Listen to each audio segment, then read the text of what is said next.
There are ways of regulating what's happening inside our heads by interacting with our environments in particular ways. And there's a lot of science behind this. Rafael Nadal, right? One of the greatest tennis players of all time.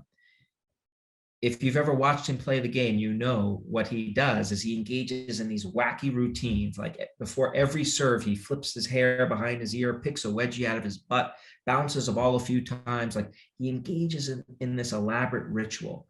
A ritual is a rigid, ordered sequence of behaviors. It's something you do the exact same way every single time.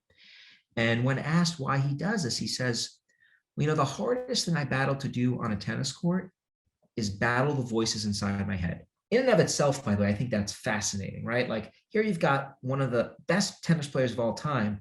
Hardest thing he struggles with is not his opponent's backhand, it's the voice inside his head. When asked why he engages in these rituals, he says, they provide me with a sense of order to match the order I seek in my head.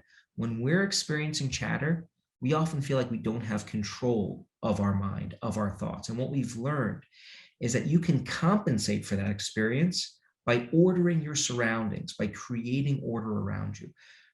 Tidying up and organizing is one way to do it. Engaging in an ordered sequence of behaviors of the ritual sort is another. And so those are a few concrete things you can do to manage chatter when it erupts.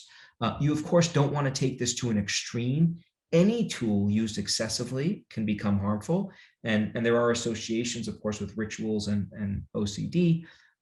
So we're not talking about over relying on this tool, but in small doses, this can be very effective.